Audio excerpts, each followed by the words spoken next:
Okay, तो आज की इस वीडियो में ये है हमारे पास दो रिसेंटली लॉन्च काफी तगड़े स्मार्टफोन। एक है हमारे पास Realme का Realme P3 Ultra स्मार्टफोन और दूसरा है हमारे पास iQOO का iQOO Neo 10R smartphone. Realme P3 Ultra का मैंने 1-2 दिन पहले कंपैरिजन वीडियो डाला था Realme P3 Pro के साथ, तो वहां पे उस वीडियो के नीचे काफी सारे लोग कमेंट कर रहे थे कि इसका कंपैरिजन भाई साहब iQOO Neo 10R के साथ बनता है, क्योंकि मार्केट में बहुत ज्यादा कंफ्यूजन है इन दोनों ही फोनों को लेकर, क्योंकि दोनों ही फोन आपको सेम प्राइसिंग के अंदर देखने को मिल जाते हैं। आफ्टर बैंक ऑफर के बाद दोनों ही फोन आपको 25,000 के अंदर इजिली आपको देखने को मिल जाते हैं। लेकिन इन दोनों ही फोनों का मैं 2-3 दिन लगा के speed test, idle drain test, camera, display सब कुछ कंपेयर करके आपको बताता हूं कौन सा फोन कहां पे आपको बेस्ट देखने को मिलता है। तो वीडियो को बिना स्किप के शुरू से लेकर एंड तक वॉच करना, फिर आपको सब कुछ समझ आएगा। सबसे पहले दोनों स्मार्टफोन के बॉक्स कंटेंट पर नजर डालो, सेम टू सेम देखने को मिलता है। ट्रांसफर बैकवर्ड भी देखने को मिलेगा, type A to type C वाली केबल भी देखने को मिलेगी और दोनों ही फोनों के बॉक्स के अंदर जो चार्जर बोर्ड है वो भी सेम ही देखने को मिलता है। 80 वोल्ट का चार्जर देखने को मिलता है। हाँ, iQOO वाला अपने टेक्नोलॉजी के साथ आता है, फ्लैश चार्जिंग के साथ, और Realme वाला आता है सुपर बुक चार्जिंग टेक्नोलॉजी के साथ। लेकिन चार्जिंग टाइम में डिफरेंस देखने को मिल जाता है। जी हाँ,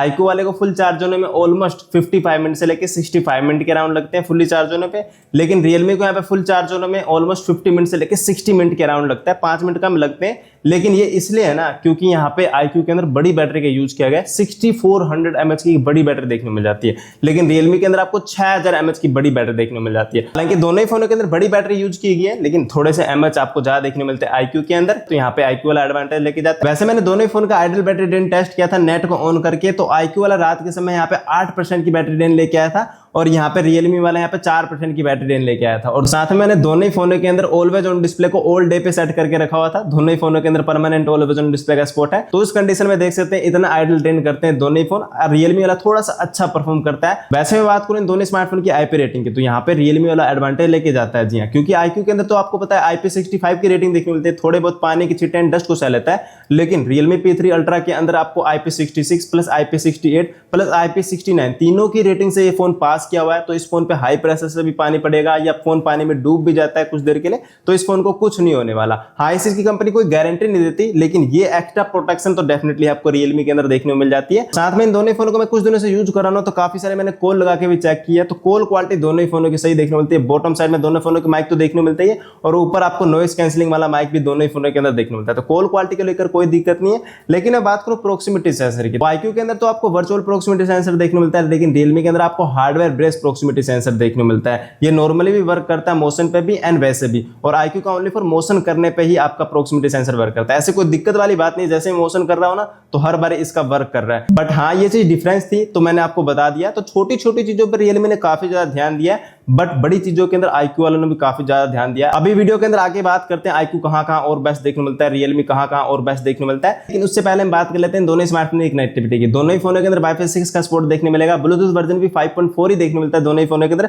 पिछली वीडियो के अंदर मेरे से मिस्टेक हो गई, ब्लूटूथ वर्जन 5.2 मैंने वहां पे मेंशन कर दिया, क्योंकि वहां पे ब्लूटूथ वर्जन 5.2 ही दिखा रहा था, लेकिन अब वेबसाइट पे अपडेट हो चुका है, ब्लूटूथ वर्जन 5.4 ही है भाई साहब Realme P3 Ultra के अंदर। और मैंने देखा कि वहां पे वेबसाइट पे दिखा रहा है कि Realme P3 Ultra के अंदर ब्लूटूथ वर्जन 6 का भी अपडेट आपको अपडेट के थ्रू दे दिया जाएगा। तो ये चीज मुझे काफी सही लगी, अपडेट के थ्रू ब्लूटूथ वर्जन आपको 6 देखने को मिल जाएगा। बाकी मैं बात करूं दोनों स्मार्टफोन की 5G बैंड की, तो यहाँ पे है डिफरेंस। iQOO के अंदर तो 8 5G के बैंड देखने को मिलते हैं, लेकिन Realme P3 Ultra के अंदर 16 5G के बैंड देखने को मिलते हैं। ऐसा ज्यादा बैंड होने से इंटरनेट स्पीड पे कोई फर्क नहीं पड़ता। इंटरनेट स्पीड दोनों ही फोन काफी अच्छी खासी निकाल के दे देंगे अगर आपके एरिया के अंदर 5G नेटवर्क प्रॉपर है, तो वहां पे कोई डिफरेंस नहीं है। हाँ, बेसमेंट वाले इलाके के अंदर हो सकते हैं इसको नेटवर्क थोड़े से ज्यादा आपको स्ट्रॉन्ग देखने मिले, बस ये फर्क आपको देखने मिलेगा ज्यादा 5G बैंड होने से। बाकी मैं बात करूं दोनों स्मार्टफोन की परफॉर्मेंस की, तो यहाँ पे है वैसा डिफरेंस। अब iQOO Neo 10R के अंदर तो आपको देखने मिलता है स्नैपड्रैगन का 8S Gen 3 वाला प्रोसेसर, और Realme P3 Ultra के अंदर आपको देखने मिलता है MediaTek का 8350 वाला एक अल्ट्रा प्रोसेसर। जी, और दोनों फोनों के जो अंतु स्कोर है ना, जमीन आसमान का फर्क नहीं है। इसका 1.5 मिलियन के अराउंड देखने मिलता है, और यहाँ पे P3 Ultra का चेक किया 1.4 मिलियन प्लस देखने मिलता है। Single core multi core score देख सकते हैं। और इन दोनों फोनों के स्टोरेज स्पीड स्कोर पर नजर डालोगे तो वहां पे iQOO के आपको ज्यादा देखने मिलते हैं, क्योंकि iQOO के अंदर UFS 4.1 की स्टोरेज टाइप देखने मिलती है।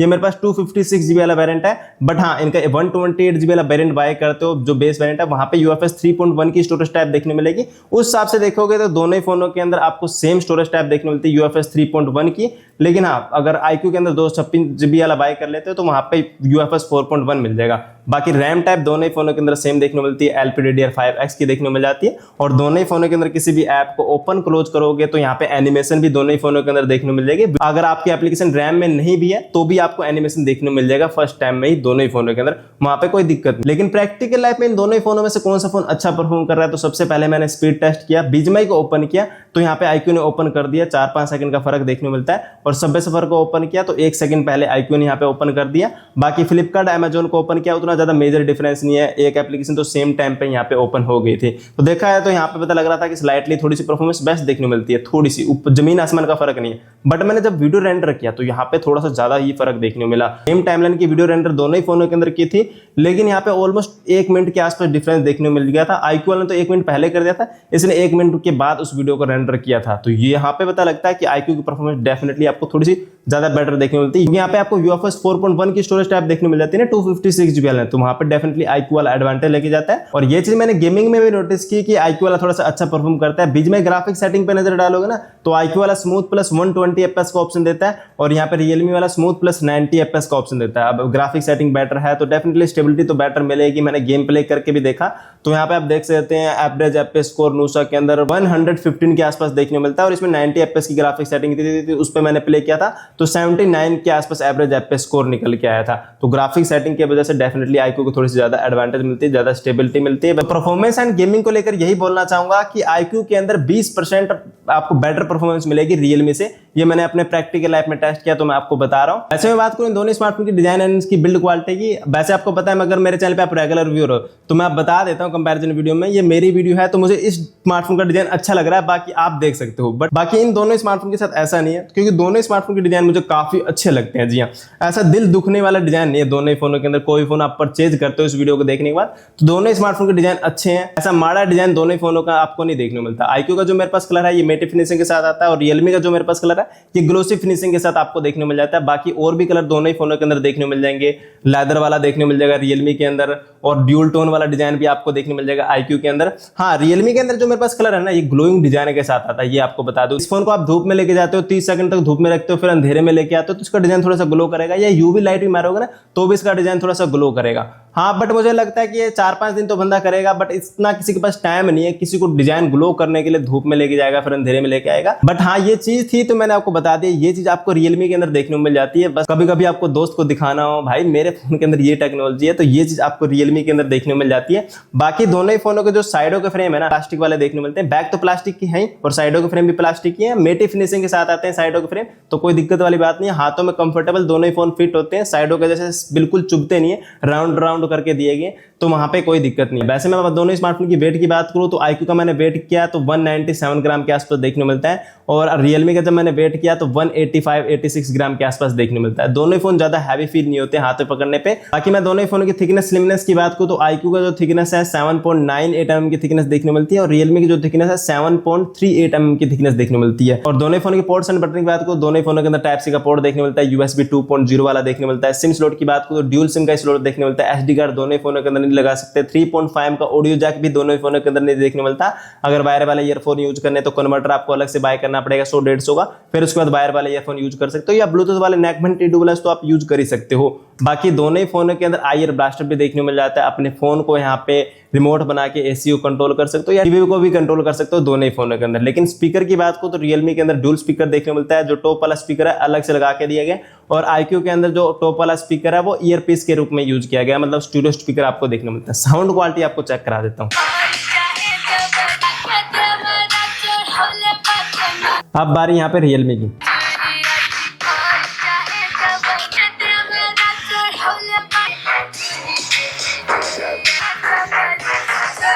तो दोनों ही फोनों के अंदर सॉन्ग को सुनने के बाद आपको बोल सकता हूँ फुल वॉल्यूम पे सॉन्ग प्ले करो। दोनों ही फोनों के अंदर कोई भी आपको डिस्टॉर्शन नहीं देखने मिलेगी, दोनों ही फोनों के अंदर ऐसे आवाज फटती नहीं है।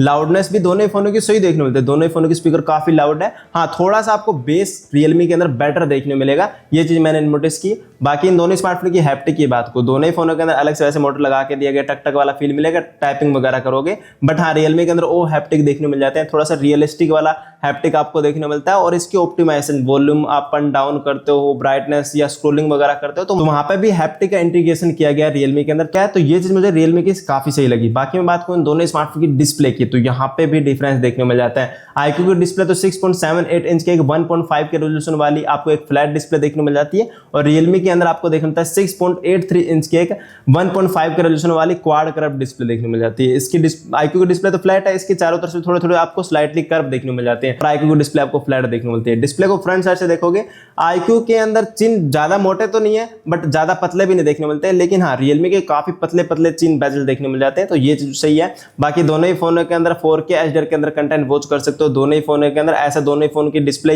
येलो टिंट में नहीं जाती है HDR कंटेंट वॉच करते हो तो। इन दोनों स्मार्टफोन की डिस्प्ले रिफ्रेश रेट की बात को, तो वहां पे आपको iQOO बेटर देखने को मिलता है, क्योंकि यहाँ पे 144 हर्ट्ज की आपको डिस्प्ले रिफ्रेश रेट देखने को मिल जाती है, और Realme के अंदर 120 हर्ट्ज का रिफ्रेश रेट देखने को मिल जाती है। वैसे दोनों ही फोन नॉर्मली 120 हर्ट्ज पे वर्क करते हैं सभी ऐप पे, बट हाँ कि iQOO के अंदर ये एडवांटेज है ना कि गेमिंग के कुछ जगहों पे ना तो 144 हर्ट्ज पे वर्क करता हुआ नजर आएगा। वैसे नॉर्मल एप्लीकेशन पे 120 हर्ट्ज ही वर्क करता है। और अच्छी बात ये है कि दोनों ही फोनों के अंदर वो वाला ऑप्शन देखने को मिल जाएगा, फोर्सफुली किसी ऐप पे 120 हर्ट्ज वर्क नहीं कर रहा तो फोर्सफुली आप अनेबल कर सकते हो। दोनों ही फोनों के अंदर वो वाला फीचर है। दोनों ही फोनों के अंदर वाइडबैंड एलिमेंट का सपोर्ट भी देखने मिल जाएगा। Netflix, Amazon prime full HD में स्ट्रीम कर सकते हो दोनों ही फोनों के अंदर। दोनों ही फोनों के अंदर इन डिस्प्ले फिंगरप्रिंट भी है, जैसे टच करोगे इंस्टेंट ये अनलॉक हो जाएगा। और इन दोनों स्मार्टफोन की डिस्प्ले ब्राइटनेस की बात को, तो यहाँ पे डिफरेंस देखने को मिल जाएगा। जी हाँ, खासकर यहाँ पे पीक ब्राइटनेस से डिफरेंस देखने मिलेगा। पीक ब्राइटनेस iQOO की आपको 4500 निट्स की देखने मिल जाती है, और Realme की जो है 1500 निट्स की पीक ब्राइटनेस देखने मिलती है। वैसे जो HBM ब्राइटनेस है वो सेम ही देखने मिलती है, 1200 निट्स की ब्राइटनेस देखने मिल जाती है। ऐसे विजिबिलिटी को लेकर दोनों ही फोनों के अंदर प्रॉब्लम नहीं है, लेकिन जो पीक ब्राइटनेस है ना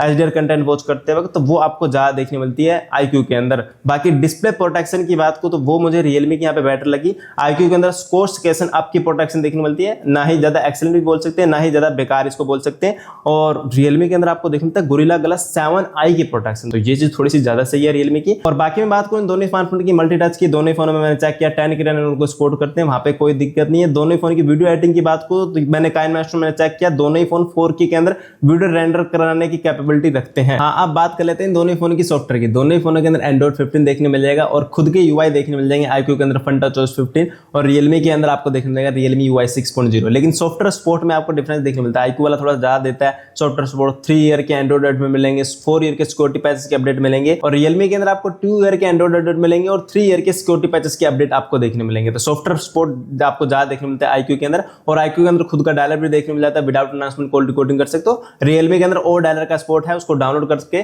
फिर आप विदाउट अनाउंसमेंट कॉल रिकॉर्डिंग इसमें भी आप कर सकते हो, वहां पे आपको कोई दिक्कत नहीं है। हाँ, सॉफ्टवेयर के अंदर कस्टमाइजेशन Realme में थोड़ी सी ज्यादा देखने मिलेंगे, iQOO के अंदर भी बहुत सारी है, लेकिन Realme से थोड़े से कम आपको कस्टमाइजेशन देखने मिलेगी, तो ये आपको थोड़ा बहुत सॉफ्टवेयर में फर्क देखने मिलेगा। अब इन दोनों स्मार्टफोन की कैमरा की बात को, दोनों ही फोनों के अंदर 50+8 मेगापिक्सल का अल्ट्रा वाइड एंगल का लेंस देखने मिल जाएगा, और OIS का सपोर्ट भी देखने को मिल जाएगा। और फ्रंट कैमरा की बात को, तो यहाँ पे डिफरेंस है, iQOO के अंदर 32 मेगापिक्सल की सेल्फी देखने मिलती है, और Realme के अंदर 16 मेगापिक्सल की सेल्फी देखने मिलती है, और वीडियो रिकॉर्डिंग में भी डिफरेंस देखने मिलता है। बैक कैमरा से दोनों ही फोन के 4K 60 fps वीडियो रिकॉर्डिंग कर ही सकते हो दोनों ही फोनों से, लेकिन फ्रंट कैमरा की बात करूं तो यहाँ पे Realme से आप फुल HD 60 fps में कर सकते हो, लेकिन यहाँ पे iQOO से आप यहाँ पे 4K 30 fps वीडियो रिकॉर्डिंग कर सकते हो फ्रंट कैमरा से भी। और ये रहे इन दोनों स्मार्टफोन के कैमरा सैंपल। लो लाइट के सैंपल देखोगे ना, उतना ज्यादा मेजर डिफरेंस नहीं है बैक कैमरा के अंदर। नॉइस ग्रेन्स दोनों ही फोनों के अंदर कम देखने मिलते हैं। बैक कैमरा तो अच्छा परफॉर्म कर रहे हैं दोनों ही फोनों के अंदर। फ्रंट कैमरा की बात करो ना लो लाइट के अंदर, तो वहां पे iQOO वाला थोड़ा सा अच्छा परफॉर्म कर रहा है, डिटेल आपको ज्यादा बेटर देखने को मिल जाती है, वो जो कि आप साइड बाय साइड देख ही सकते हो। और ये चीज डे लाइट में भी नोटिस करोगे ना, फ्रंट सेल्फी डेफिनेटली iQOO के आपको बेटर देखने मिलते हैं, बेटर डिटेल देखने मिलते हैं, कलर साइंस भी थोड़ा सा बेटर देखने मिल सकता है। बाकी बैक कैमरा में देखोगे उतना ज्यादा मेजर डिफरेंस नहीं है, दोनों ही अच्छी खासी फोटो क्लिक करते हैं, एक्सपोजर को मेंटेन करके रखते हैं, स्काई के कलर भी बिल्कुल अच्छा निकाल के देते हैं, उतना ज्यादा मेजर डिफरेंस नहीं है। थोड़ा बहुत आपको कलर साइंस का डिफरेंस नोटिस हो सकता है, आपको हो सकता है iQOO किसी को बेटर लग जाए, किसी का Realme का बेटर लग जाए। तो इसकी ट्रांसपेरेंसी के लिए डाउनलोड लिंक आपको डिस्क्रिप्शन में लिंक मिल जाएगा, डाउनलोड करके खुद भी जूम करके देख सकते हो, और साइड बाय साइड देखो आपको किसका कैमरा सैंपल ज्यादा बेटर लग रहा है। ये रही दोनों स्मार्टफोन की वीडियो रिकॉर्डिंग 4K 60 fps में बैक कैमरा से, और यहाँ पे डायरेक्ट सनलाइट के आसपास दिखाता हूँ कि लाइट कंट्रोल कैसे कर रहे हैं दोनों ही फोन, तो देख लेना आप ध्यान से। तो ये था इन दोनों फोनों के साइड बाय साइड कंपैरिजन। अब हम बात करते हैं मेन कैलकुलेशन की, दोनों फोन में से आपको कौन सा फोन यहाँ पे बाय करना चाहिए। अब ये देख सकते हो दोनों ही फोनों की अपने अपने प्लस पॉइंट है, दोनों ही फोनों में से कई में रियलमी बेटर है, कई में iQOO बेटर है। तो इस कंपैरिजन वीडियो को और आसान बनाने के लिए ना दोनों ही फोनों के मैंने अपने अपने प्लस पॉइंट लिख दिए। इधर आ रहे हैं iQOO के सारे प्लस पॉइंट और इधर आ रहे हैं रियलमी के सारे प्लस पॉइंट। तो यहाँ पे वीडियो को पॉज करके आप आराम से देख सकते हैं दोनों ही फोनों में से कौन से स्पेक्स मेरे लिए ज्यादा यहाँ पे मायने रखते हैं। अब कई लोग बतो कंपैरिजन तो कर रहे हैं लेकिन काफी सारी चीजें छुपा लेते हैं, लेकिन मैंने सब कुछ रो बताया, जो भी चीजें मुझे याद आई ना सब कुछ मैंने टेस्ट करके बता दिया है कौन सा फोन कहाँ पे आपको बेस्ट देखने को मिल जाता है। जी हाँ, आप दोनों ही फोनों को ऐसा नहीं बोल सकते भाई साहब कि ये फोन डायरेक्टली बेकार है। दोनों ही फोनों के अंदर अपने अपने प्लस पॉइंट है और आपकी प्रायोरिटी क्या है उसके आप से देखिए कि आपके लिए कौन सा फोन बेस्ट हो सकता है। कई लोगों के लिए होता है ना मेरे को भाई गेमिंग से उतना ज्यादा मैटर नहीं रखता तो वो उस फोन की तरफ नहीं जाता, लेकिन कई लोगों के लिए गेमिंग ही ज्यादा मैटर करता है तो वो उस फोन की तरफ जाते हैं। कई लोगों के लिए कैमरा ज्यादा मैटर करता है, कई लोगों के लिए कैमरा उतना ज्यादा मैटर नहीं करता। तो दोनों ही फोनों के अपने अपने प्लस पॉइंट लिख दिए हैं इस कंपैरिजन वीडियो को आसान बनाने के लिए, ताकि आप डिसीजन ले पाओ। और लास्ट मुझे बताओ आपने कौन सा स्मार्टफोन बाय करने की सोच रहे हो और कौन सा फोन लेने वाले हो, बताओ मुझे कमेंट सेक्शन में। आई होप आज वीडियो पसंद आई तो लाइक कीजिए। मिलते हैं नेक्स्ट वीडियो के